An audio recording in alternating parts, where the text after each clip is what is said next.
Nous tendons pas à pas vers la fin de l'année 2025. Et si vous vous rappelez très bien, au début de ces podcasts, le premier épisode parlait justement de comment planifier son année, en fait, comment réussir son année.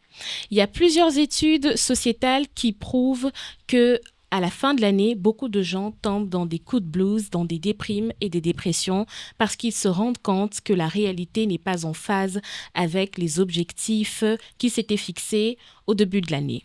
Mais la bonne nouvelle, c'est que quand on vit, il y a de l'espoir. Nous sommes à quelques pas de la fin de l'année, mais nous ne sommes pas encore à la fin de l'année. Vous pouvez encore vous relever, vous reconstruire et commencer ce que vous avez entrepris de faire. Mais avant ça, il faudra faire un lavage interne, un lavage interne pour pouvoir exterminer toutes les pensées négatives que vous avez pu accumuler durant cette année qui vous empêchent d'avancer. Bonjour à tous, je suis contente de vous retrouver dans cet épisode de Mindset Transformation qui sera vraiment très pratique. Il y a quelques jours, j'ai lancé un formulaire sur les réseaux sociaux afin de recueillir vos questions sur la manière dont cette année s'est passée pour vous et que ces questions servent de pistes de solutions et de réponses avec notre invité spécial, cet invité qui a été d'ailleurs l'invité du premier épisode de Mindset Transformation. Je cite Madame Goretti Kat, à qui je dis bonjour. Bonjour Madame Priscilla. Comment vous allez? Ça va très bien, merci. Ah, c'est une joie de vous avoir encore Et pour moi cette donc, émission. Je suis contente d'être là à nouveau.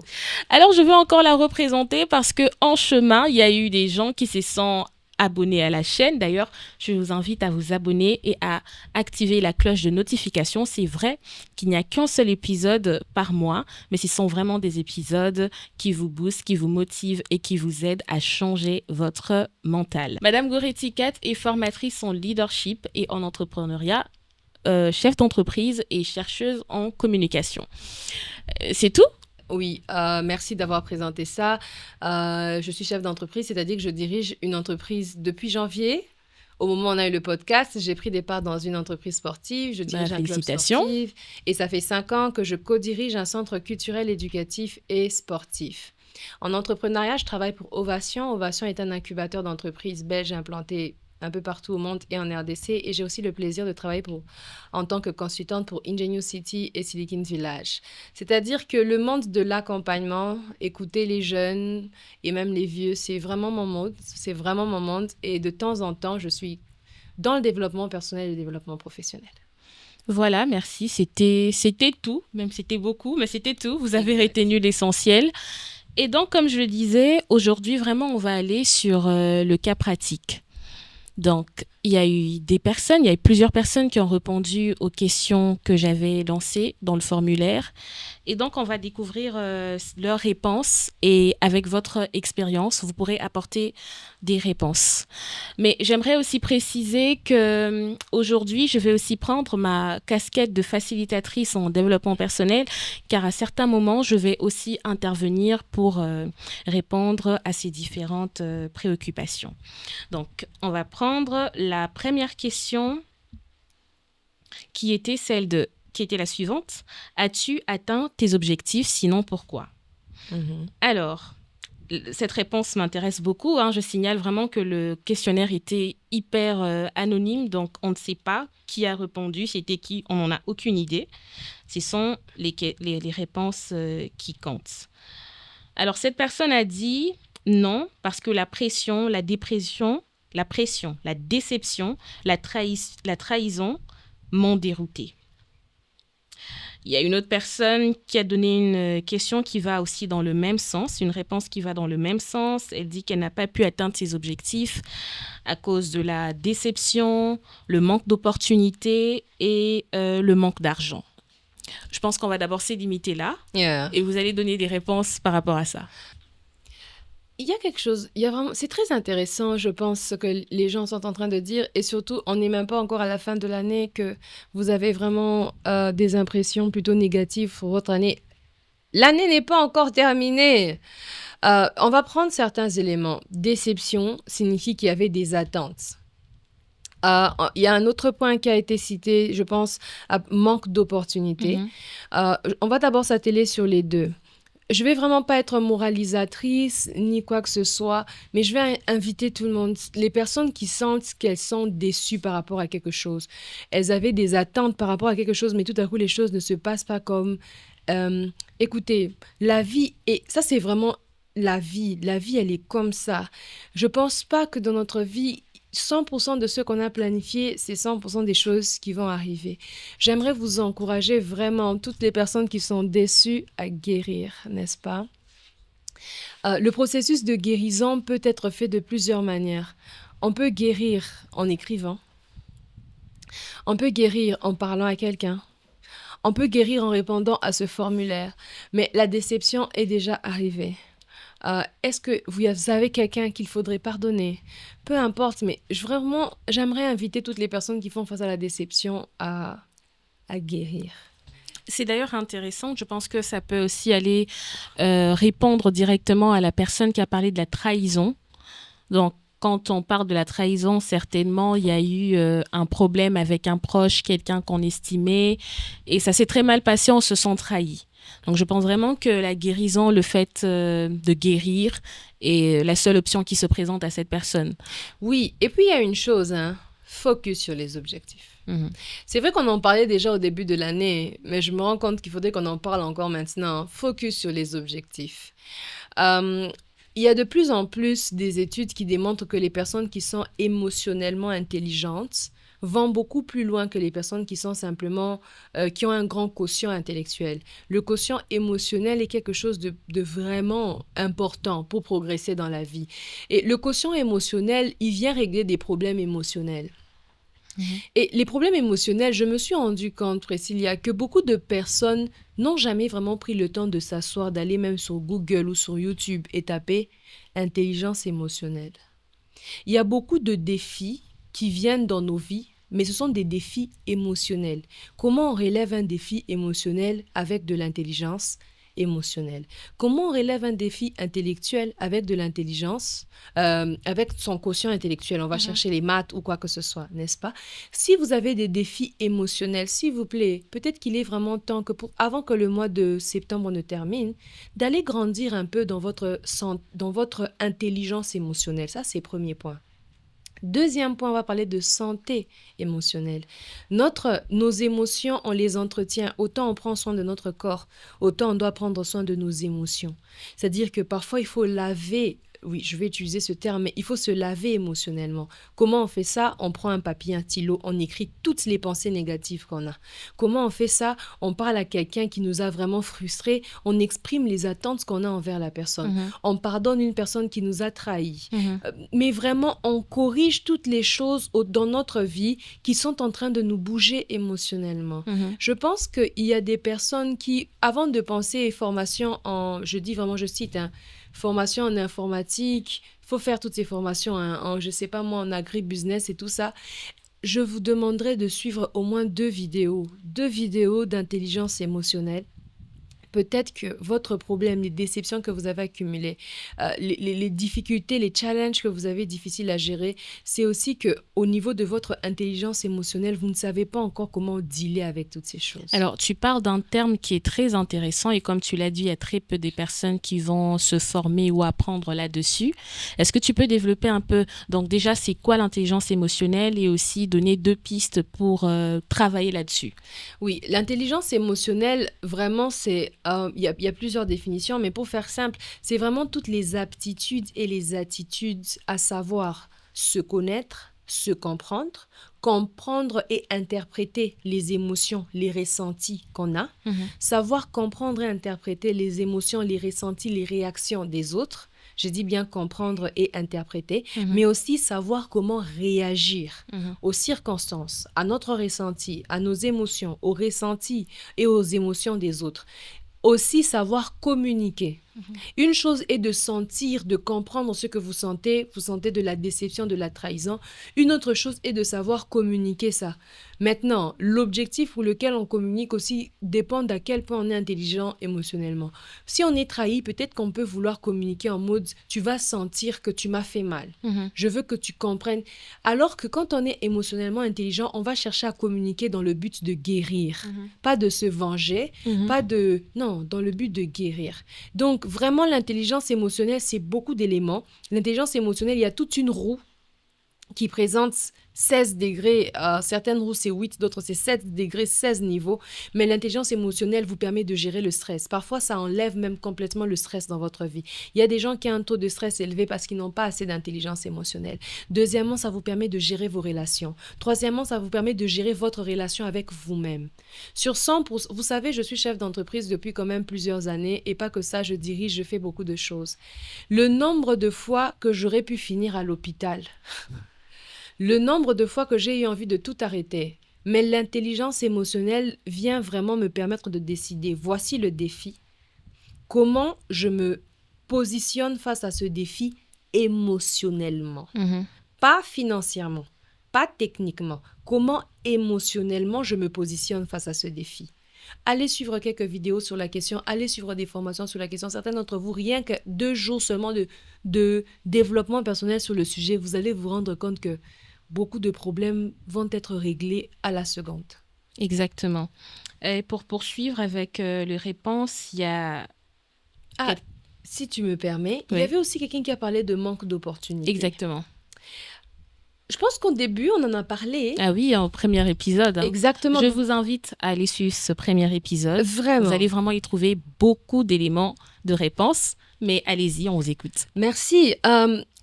Nous sommes au Congo. Je ne sais pas si la personne qui a répondu à cette question est congolaise ou vit à l'étranger, peu importe dans quel pays vous êtes.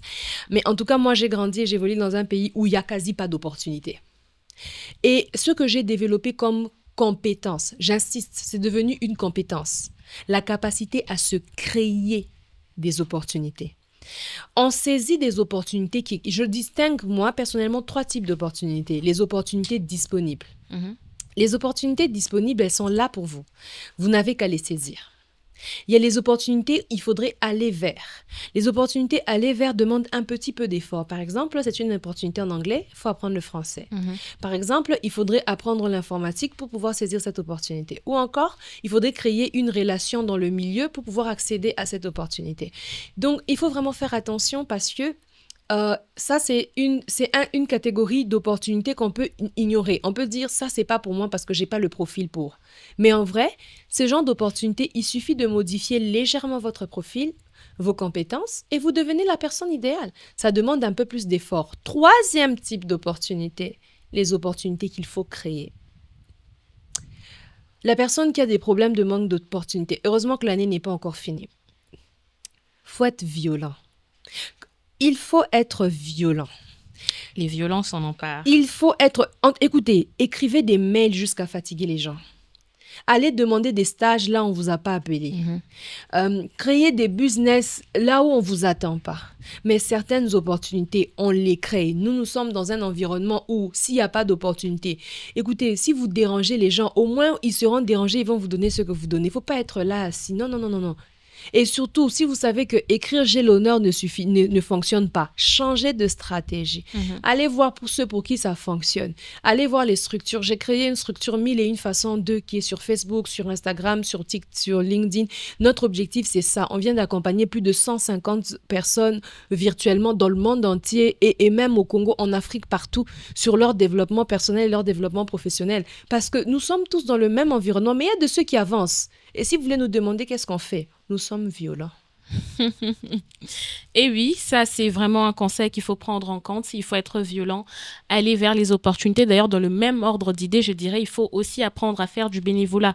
Ne pas vous dire que vous allez directement arriver quelque part et on va vous payer, je ne sais pas, des sommes astronomiques. Non, faire le bénévolat, ça vous permet de vous construire un réseau. Ça vous permet aussi vraiment de faire grandir votre expérience de telle sorte qu'au moment où vous irez vers un travail un peu plus grand, vers des responsabilités un peu plus élevées, vous aurez acquis les expériences qu'il fallait au cours de ce moment de bénévolat.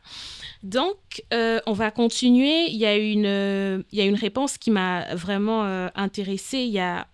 Et en même temps, j'ai trouvé ça très triste. Il y a quelqu'un qui a dit non parce que j'ai perdu mon travail, c'est qui était la principale source de mes revenus. Vraiment, c'est triste.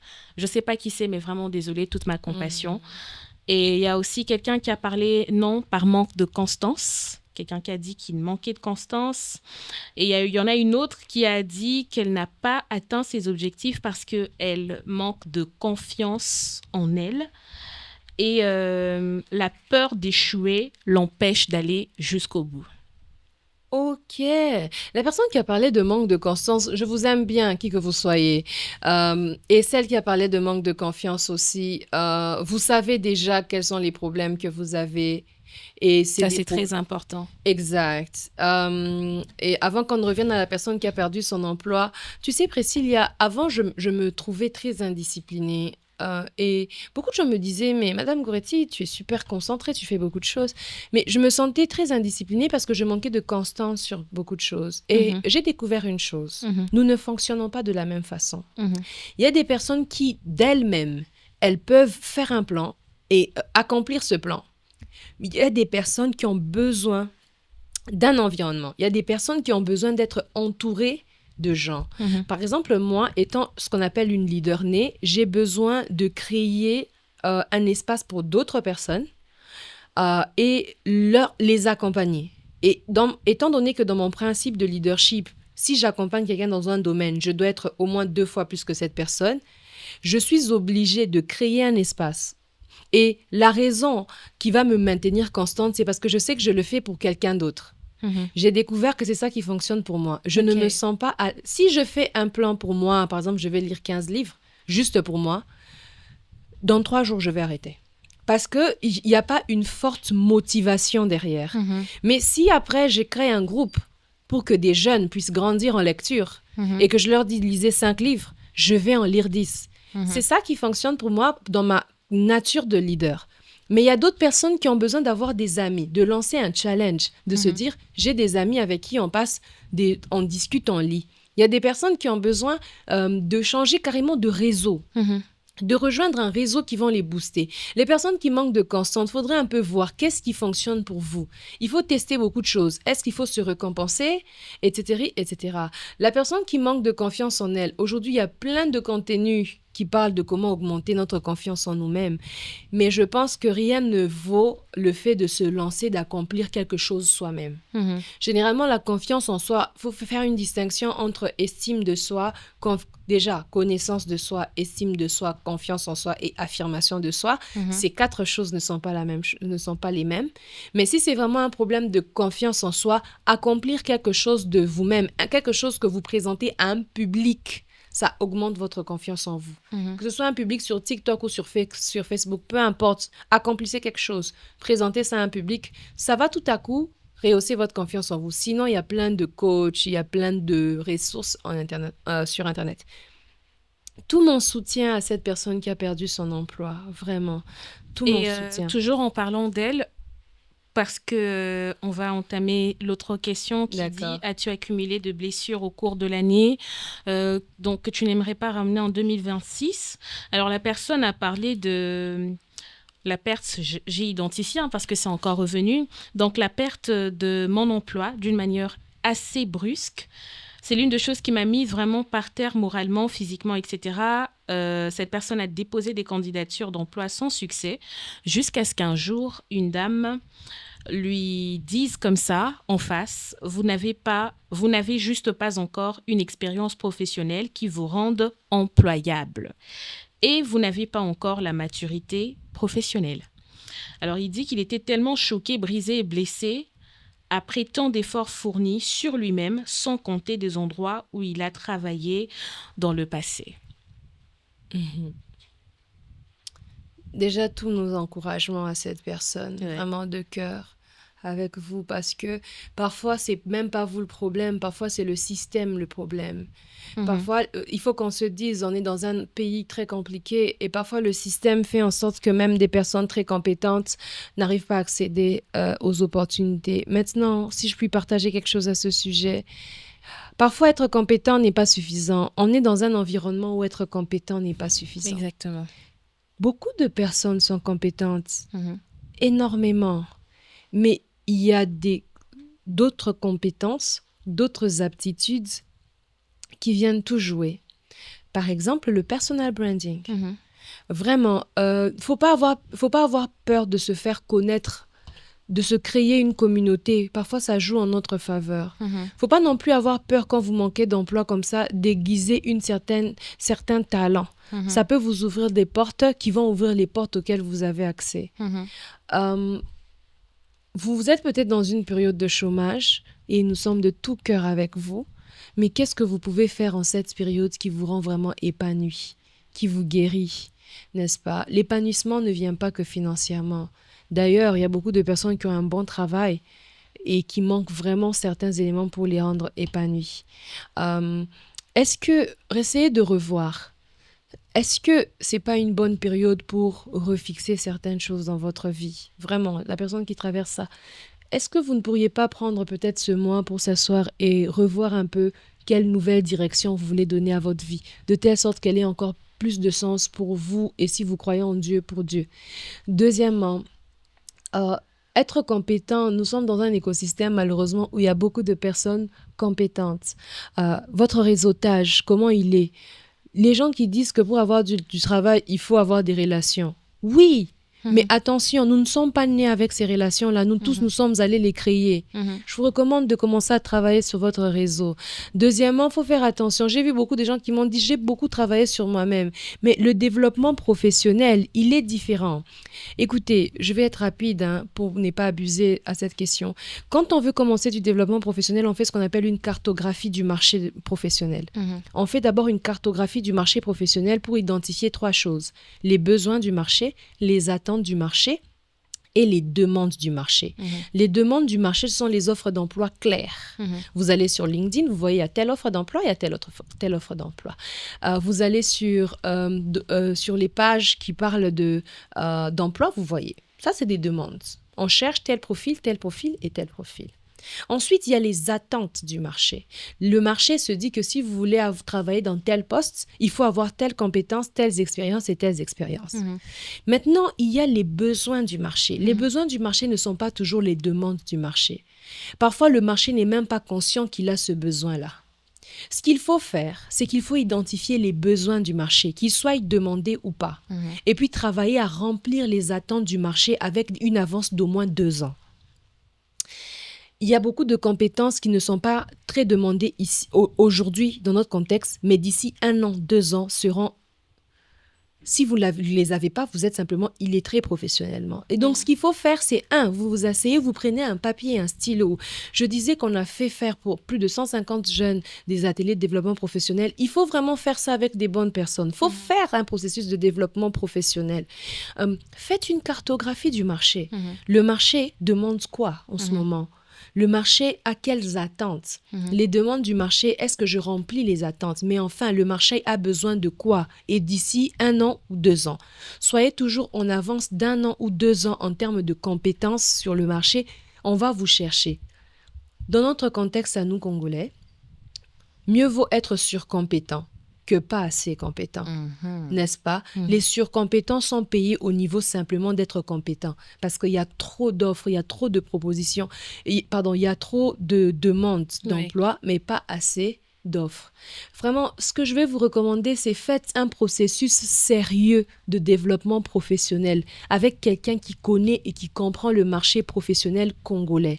Ne faites pas ça vous-même. Allez demander de l'aide. Il y a des gens qui le font, il y a des structures qui le font et qui le font même gratuitement.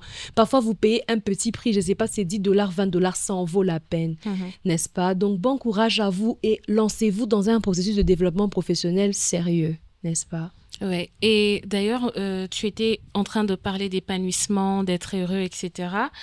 Ce sera ça la prochaine question. C'était, as-tu été heureux ou heureuse cette année? Sinon, pourquoi? Et à ma grande surprise, la plupart des gens ont dit oui. Donc, les réponses étaient vraiment 50-50. Il y avait des personnes qui disaient j'ai été heureuse parce que malgré tout ce qui s'est passé, j'ai été résilient, etc. Et on a eu quand même qui ont dit non, je n'ai pas pu être totalement heureuse parce que je n'ai pas, voilà, accompli mes objectifs, parce que les choses ne se sont pas passées comme je les avais voulu. Mais quand tu étais en train d'intervenir, tu as dit quelque chose d'intéressant. Tu as dit que notre bonheur ne devrait pas dépendre des circonstances, les Effectivement. finances ou encore le travail. Notre épanouissement, oui. Est-ce que tu peux en dire un peu plus? En fait, ce serait faux de dire, par exemple, si on n'a pas d'argent, la vie va bien. On a besoin d'argent. Ah ouais, c'est vrai. Ou encore, parfois on a besoin de ce que l'argent nous apporte. Il y a beaucoup de personnes qui sont frustrées quand elles ont, par exemple, perdu leur emploi parce qu'elles manquent de logement. Oui. Mais en vrai, elles peuvent mettre en place des stratégies pour avoir un logement, même sans avoir de l'argent. Okay. Il y a des personnes qui sont frustrées parce qu'elles ne peuvent pas s'acheter des vêtements. Mais elles peuvent mettre en place des stratégies pour pouvoir accéder aux vêtements. Ça fait plusieurs années que mes équipes et moi avons eu du mal, par exemple, à trouver des vêtements pour certaines séances shooting. Nous avons signé des partenariats avec des stylistes et nous avons eu les vêtements. Donc, en fait, ce que je voudrais vraiment faire comprendre, c'est que effectivement, l'épanouissement dans la hiérarchie de la pyramide d'épanouissement, on n'est pas obligé, en fait, d'avoir de l'argent. L'argent n'est pas le seul élément pour qu'on soit épanoui. Il y a la qualité de nos relations, notre santé émotionnelle, surtout, le dernier point, la qualité de notre réalisation de soi. Okay. N'est-ce pas? Quand on voit la pyramide de Maslow, à quel point on répond à tous les besoins sur cette échelle, ça vient compléter notre épanouissement. Maintenant, pour revenir au bonheur, j'espère que les gens ne confondent pas plaisir, joie et bonheur, épanouissement. Okay. Ces 4 concepts-là sont aussi différents, n'est-ce pas? Là, c'est vraiment la coach en développement personnel qui parle, mais qu'est-ce que vous voulez, c'est la vérité, n'est-ce pas? Mais s'il y a beaucoup de gens qui ressentent ce bonheur-là, tant mieux. Le bonheur, il est vraiment parfois indépendant indépendant de ce qu'on a. Il est beaucoup lié aussi à ce que la vie nous apporte et comment nous avons savouré. Retenez bien ce que je vais dire en ce moment. Très souvent, la distance entre avoir vécu un moment de bonheur et ne l'avoir pas vécu, c'est comment on aura savouré le moment, l'instant, n'est-ce pas? Comment on aura été en pleine conscience de soi pendant un instant. Mais après, je donne un exercice de développement personnel à tout le monde. Prenez un papier et un stylo, écrivez 3 choses qui vous donnent de la joie, 3 choses qui vous rendent heureux, 3 choses qui vous font plaisir, une chose que vous savez que si vous l'accomplissez, ça va vous rendre épanoui. En parlant de ça, j'ai quelque chose à ajouter. Quand tu as parlé du fait que le bonheur, c'est vraiment dans le processus, apprendre à savourer les étapes avant l'accomplissement ou la réalisation d'une chose, ça m'a rappelé un dessin animé. Je vais inviter vraiment les gens à suivre ce dessin animé. Le dessin animé, c'est Là-haut. Donc, ça parle d'un monsieur qui avait perdu sa femme et sa femme avait un rêve, c'était d'aller habiter au bord, je ne sais pas, d'un endroit qu'elle appelait le paradis. Et malheureusement, quand il a perdu sa femme, il a pris la maison. C'est un dessin animé, hein, donc en vrai, personne ne peut porter une maison. Alors, il a porté la maison et il s'est dit que je vais aller réaliser le rêve de ma femme. En chemin, il a croisé un chien, un petit garçon. En fait, il a rencontré beaucoup de choses intéressantes qu'il a laissé passer parce qu'il voulait atteindre le rêve de sa femme. Mais il s'est rendu compte que le jour où il est arrivé au paradis en laissant derrière lui ce petit garçon qui s'est fait kidnapper, mais qui n'a pas levé le petit doigt parce qu'il voulait emmener la maison au paradis, et un chien aussi qui courait un danger, il n'était pas heureux. Parce qu'il s'est rendu compte que sa femme, elle était très joyeuse et malgré qu'elle n'avait pas atteint le paradis, etc., elle était toujours heureuse. Et il a compris en fait qu'il a raté l'occasion d'être heureux. Il a raté les cadeaux que la vie lui avait donnés en essayant à tout prix, en étant trop focalisé sur la finalisation. Et donc, moi, tout ça, ça me... Par exemple, pour des personnes qui parlent de 50-50, oui, un peu parce que j'ai pas réalisé mes objectifs, bon, je dirais que humainement parlant, c'est normal de ne pas être très fier ou très content de soi quand on n'a pas réalisé quelque chose. Mais après, ça me rappelle un concept en développement personnel, c'est le cercle d'influence. Donc, il faut savoir qu'il y a des choses qu'on ne peut pas maîtriser et il n'y a pas à se tuer, il n'y a pas à rester dans la tristesse indéfiniment à cause de ça, parce que quelle que soit la manière dont vous pouvez vous morfondre là-dessus, ça ne va rien changer. Par exemple, la perte d'un proche, la mort d'une personne que vous aimiez beaucoup, etc. C'est des choses qui arrivent dans la vie, mais qu'on ne peut pas influencer, que notre souffrance ne peut pas influencer, mais je pense qu'au moins notre joie peut influencer d'une manière ou d'une autre. Peut-être dire, ok, j'ai perdu ma mère, j'ai perdu mon frère, j'ai perdu mon emploi, j'ai perdu telle ou telle autre chose, donc la vie m'a foudroyée, mais qu'est-ce que je peux garder peut-être de cet emploi? Qu'est-ce que cet emploi m'a appris, que je peux développer? Qu'est-ce que cette expérience m'a appris? Ou encore, quelle valeur, quel est l'héritage que je peux avoir de mon parent, de cette personne que j'ai perdue, que je peux travailler et faire perdurer d'une manière ou d'une autre. Donc vraiment, c'est ça. Et il y a Sénèque qui a encore dit une citation là-dessus que j'aime beaucoup. C'est vraiment, la vie, ce n'est pas d'attendre que l'orage passe, mais c'est de danser sous la pluie. Donc si on attend tous les jours que les orages passent ou que l'orage ne tombe pas sur nous, ben, je pense qu'on ne sera jamais heureux en fait. Et là, on va passer à l'autre question.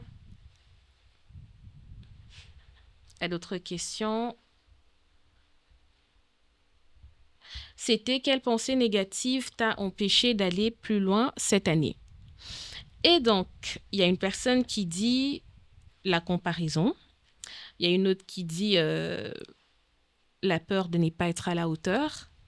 Il y a une autre qui dit, il y en a plein, mais je cite ce que je peux.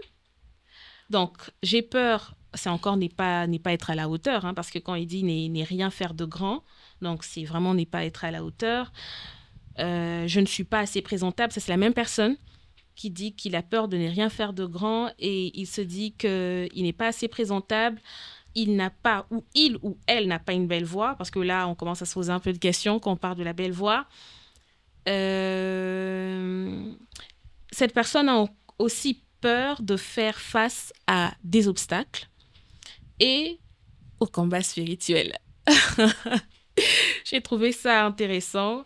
C'est la seule réponse qui a parlé de combat spirituel. Donc cette personne, on peut dire que principalement, elle a beaucoup de peur.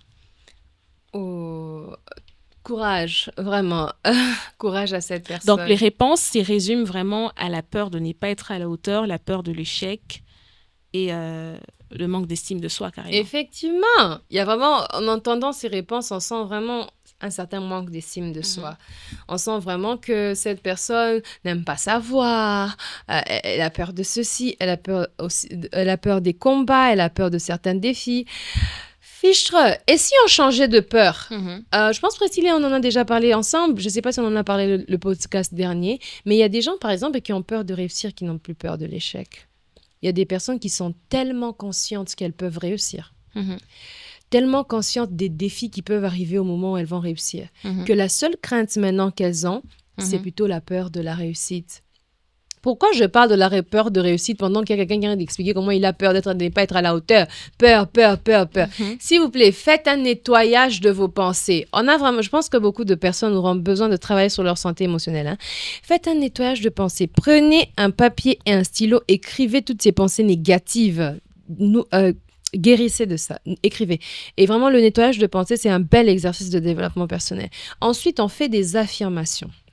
Je vous épargne le nombre d'études qui démontrent que plus on parle, plus ça influence notre cerveau et notre subconscient. Pas plus tard qu'hier, je lisais une étude d'un chercheur japonais qui a démontré à quel point les paroles que nous prononçons influencent l'eau.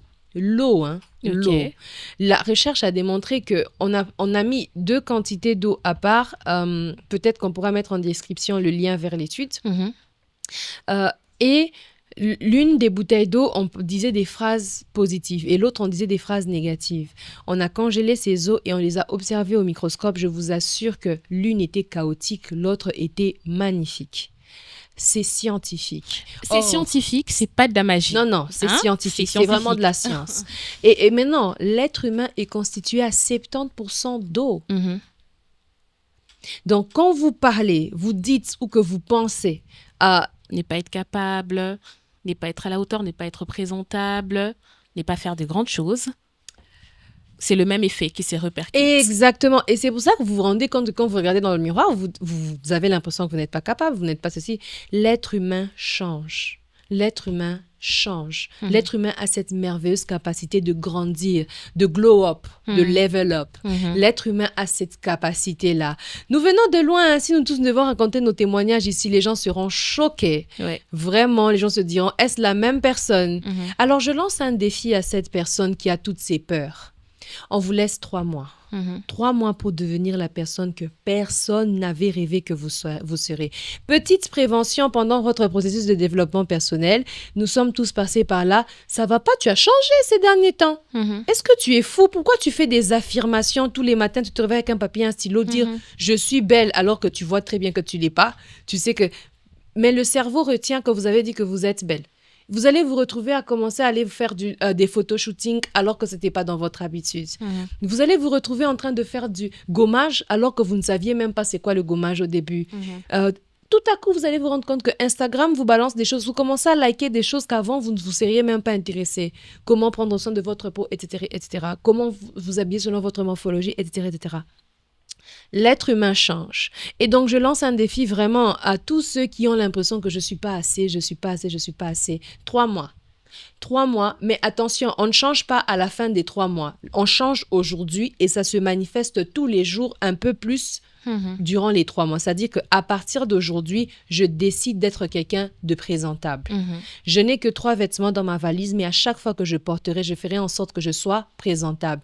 Et je vais pendant les 3 mois m'habituer à le rester. Je le deviens aujourd'hui au moment de la décision, mais je m'habitue à le rester pendant combien de temps? 3 mois. Bonne chance en tout cas. Bonne chance à vous. Et pour rebondir par rapport à ça, le fait de ne pas être présentable, je pense vraiment qu'aujourd'hui, on n'a plus beaucoup d'excuses avec Internet. Quand on a une connexion Internet sur YouTube, il y a tellement des vidéos qui parlent de comment prendre soin de sa peau, comment éliminer les boutons, les taches sur les visages. Il y a toutes ces choses. En fait, ça va vraiment dans les détails même les plus importants. Il y a vraiment ça. Moi, je conseillerais vraiment à cette personne, que ce soit un homme, que ce soit une femme, même si j'ai beaucoup d'appréhension vraiment sur le fait que ce soit une femme. Donc, suis ces vidéos, identifie ton problème. Peut-être que c'est un problème de peau. Vois si c'est un problème que tu peux régler avec une meilleure routine ou si c'est un problème qui peut être réglé en allant voir un dermatologue. Ou encore, pour l'habillement, aujourd'hui, il y a un site, il y a une application qui a vraiment été popularisée dernièrement à Kinshasa, qui a fait le buzz, c'est Pinterest. Mais Pinterest, c'est vraiment un paradis pour trouver son look, pour apprendre à mieux s'habiller et à être plus présentable, même avec un petit budget. Donc vraiment, je vous recommande de faire cet effort-là. Vous allez voir que ça ne va pas vous coûter beaucoup. Il y a quelqu'un, pour la prochaine question, vraiment c'est l'avant-dernière question, qui a parlé... parmi ses regrets, parce que pour les autres, c'est redondant. On en a déjà parlé en avant. Alors, le regret de cette personne, ce de ne pas avoir assuré, j'ai trouvé ça intéressant en tant que formatrice en entrepreneuriat. Le regret de cette personne, c'est de ne pas avoir pu satisfaire sa clientèle par la qualité de son produit. Oh là là. Donc, cette personne est vraiment en train de regretter sur ça. Elle dit que ça la décourage. Elle ne sait plus où est-ce qu'elle en est. On vous écoute. Est-ce que je peux me permettre de parler au nom de la vie? Et aussi peut-être au nom de Dieu, si vous croyez en Dieu. Si je me permets de parler au nom de la vie vous pardonne. La vie vous pardonne. On ne nous a pas appris ça, Priscilla. On ne nous a pas appris qu'on doit se pardonner. C'est pour ça que même ceux qui croient en Dieu, même quand ils ont demandé pardon à Dieu, ils savent que Dieu leur a pardonné. Mais eux-mêmes, ils ont encore la culpabilité. Oui. Pourquoi? C'est parce que vous-même, vous ne vous êtes pas pardonné. Je ne sais pas si c'est un homme ou une femme. Je suis entrepreneur. Je vous comprends tellement bien. Le nombre de fois on est arrivé trop en retard à un rendez-vous, où on n'a pas satisfait du tout le client, où on a... Non, écoutez, mais vous savez quoi? La vie continue. Et la seule chose à faire qu'il y a maintenant, c'est vous pardonner. Voici l'exercice de développement personnel pour vous. Prenez un miroir. Regardez ce miroir. Dites-vous, je ne sais pas comment vous appelez, moi je m'appelle Goretti et c'est un exercice que je fais, je vous assure, je fais cet exercice. Si c'est peu, c'est au moins 2 fois le mois. Regardez-vous et dites-vous, je me pardonne. Je me pardonne de n'avoir pas satisfait mes clients. Je me pardonne d'avoir lancé un produit qui n'était pas encore complet. Je me pardonne.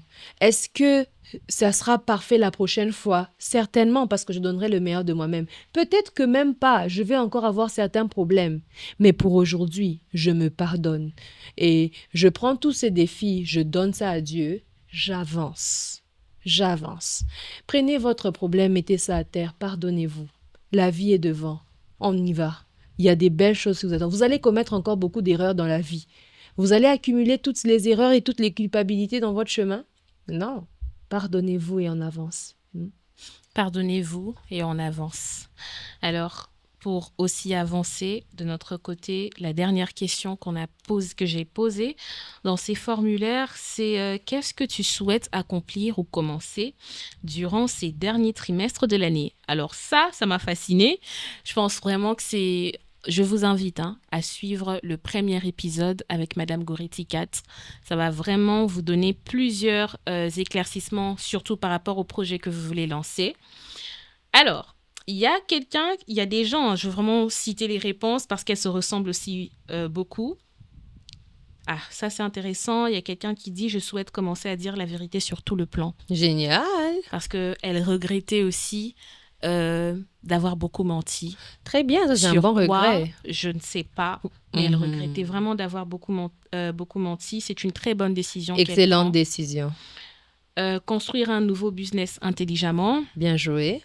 Ma guérison intérieure. Très bien. Accomplir mes projets. Il y a une personne qui parle de formation. Il y a plusieurs formations. Continuer les études. Il y a un message que j'ai trouvé intéressant, une réponse, voilà.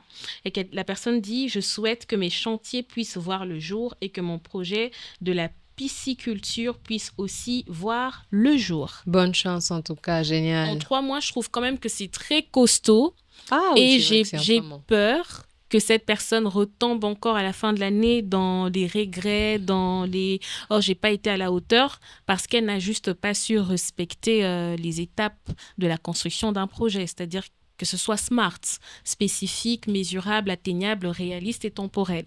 Donc vraiment, ce que moi je dis à cette personne, c'est que son projet doit être smart. Ok, c'est un beau projet, pisciculture, je pense que c'est un domaine qui n'est pas très... il n'est pas très commun. En RDC, on en a vraiment besoin.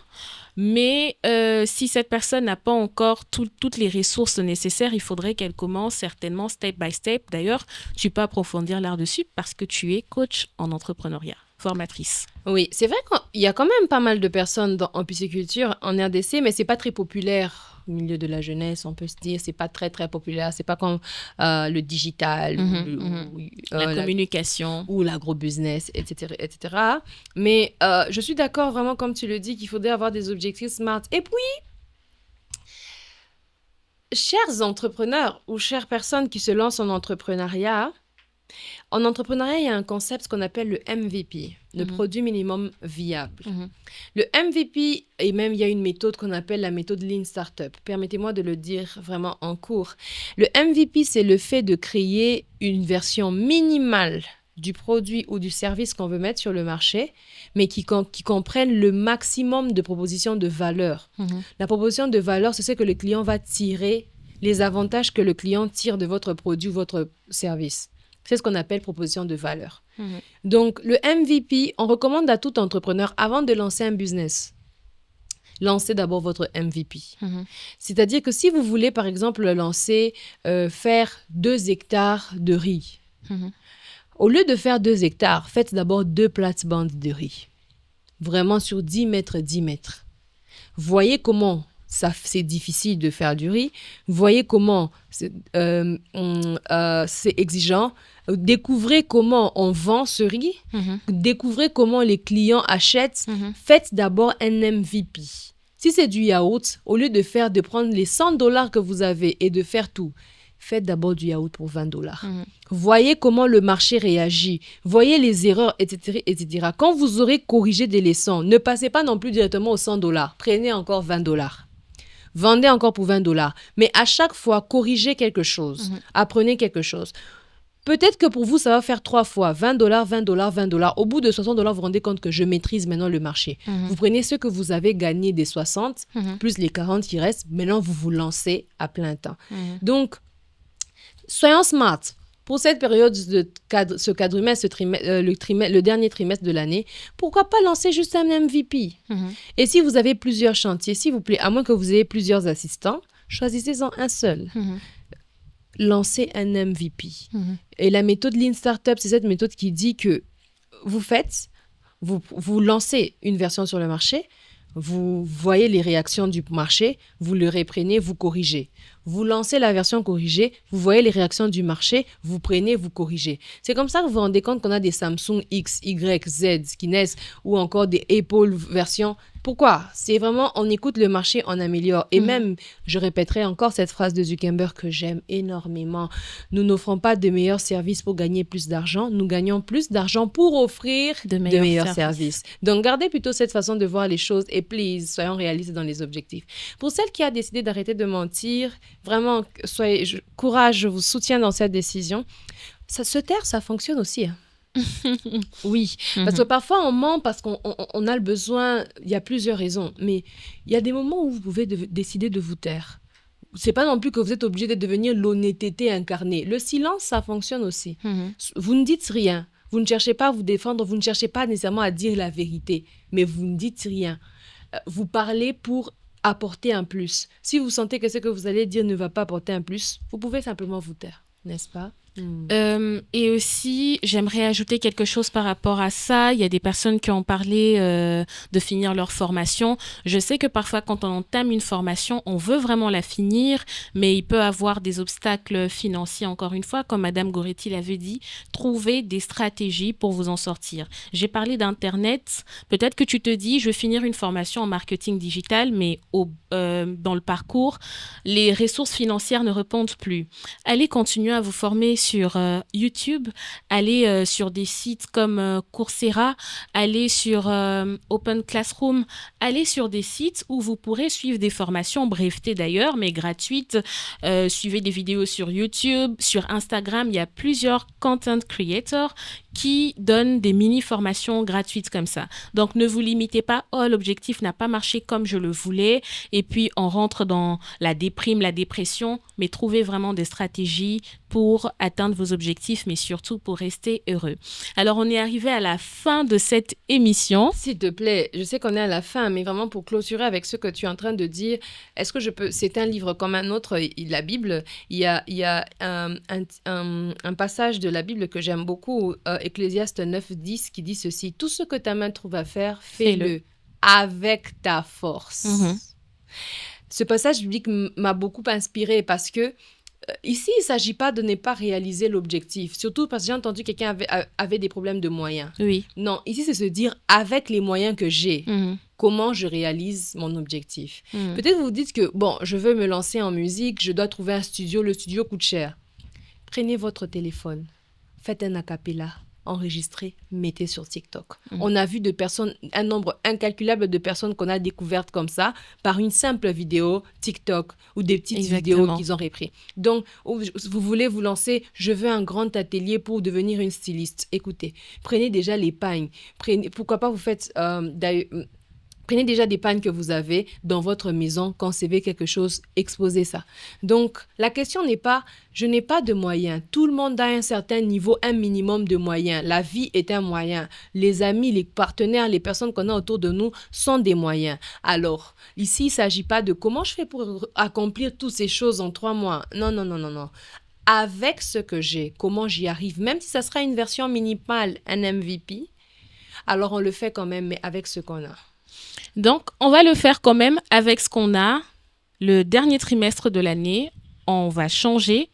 On va décider de changer maintenant et on va voir le changement s'est répercuté tous les jours de l'année 2025 parce qu'on ne va pas perdre l'année 2025, on va vivre l'année de nos rêves et ça même à 3 mois avant la fin de l'année. Merci merci, je vous remercie d'avance, hein, merci de suivre cet épisode et vraiment je vous demande de vous abonner, d'activer la cloche de notification et de partager aussi cet épisode à d'autres personnes à qui ça pourrait être utile. Ne soyez pas égoïste. On a parlé de créer des réseaux. Créez-vous un réseau comme ça. Quelqu'un peut se dire, ah, cette personne m'envoie des ressources digitales intéressantes et on ne sait jamais. Donc, à très bientôt pour la suite. Au revoir et bonne année 2025 une fois de plus.